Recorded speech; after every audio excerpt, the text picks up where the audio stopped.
Let's talk about a case interview, because this is, at the end of the day, what you're going to be doing on the job as well.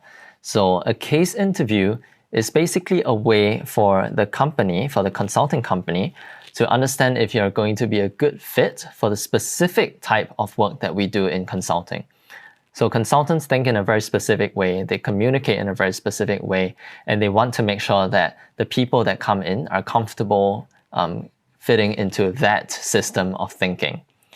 So a case interview is basically a highly simplified business problem, and is often a real client case that our company has received in the past, and now we've sanitized it, we've taken out sensitive information, and we've simplified it into something that's easily digestible.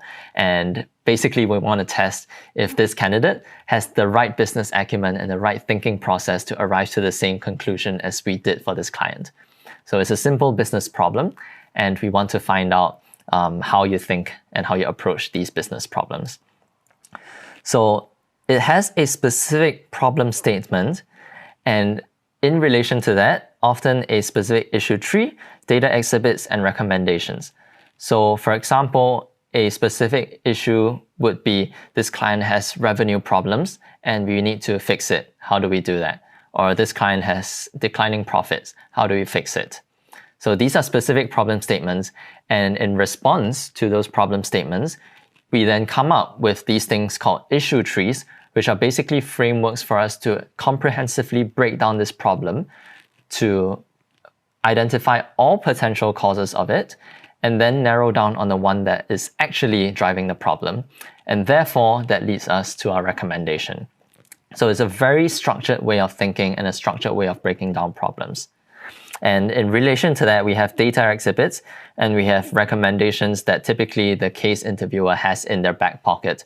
And they know like, oh, if the candidate hits these points, then we are touching on the crux of the issue, and that's going to be a good discussion.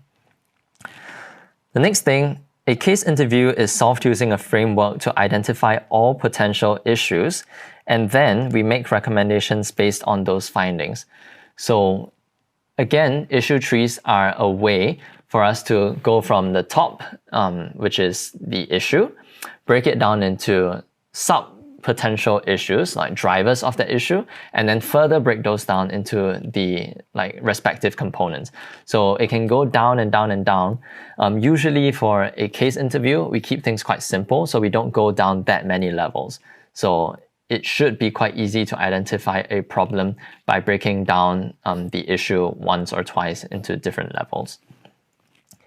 It can also be led by an interviewee or led by an interviewer. So it's more common for interviewees to lead the interview, which means that they are the ones who share, okay, this is the issue tree that I'm proposing. This is the approach that I would take to breaking down this problem and finding out the solution. What do you think? And then we dive into that. So that's interviewee-led. Some companies like McKinsey have an interviewer-led approach, which means that sure, you get your chance to share your initial issue tree, but then afterwards they will take the lead and they will say, okay, let's look at this thing. Let's look at this specific problem. Let's look at this specific data. What do you think? So most companies prefer interviewee-led approach, and some companies will prefer interviewer-led approaches. It's really not that different. You still need to show the same skills and you still need to think in the same way. So I would suggest to prepare for them pretty much the same. Last one, they can be unseen or prepared. So most of the interviews will use unseen cases where you walk into a room, you do your fit interview, and then we move on to the case section and you are presented with that issue on the spot. Sometimes in the final rounds, they might have like a written case where you get 30, 45 minutes to prepare it and then present your case to people who then kind of like probe you and ask questions afterwards. So again, the way to prepare for it is very similar. I would suggest the key thing to get right is the frameworks and the logical thinking and the communication style, not so much the different formats of the interviews. If you're good, it will show. Why do firms use it? We're going to go through this pretty quickly. So number one is job fit. We want to know that you might be awesome in your PhD, you might have really great knowledge on neuroscience or whatever it is, but can you think in a way that is helpful in a consulting setting? And this is, again, a very specific way of thinking, and yeah, it's not a measure of intelligence. It's just a measure of communication style and how well you fit with that particular communication and thinking style.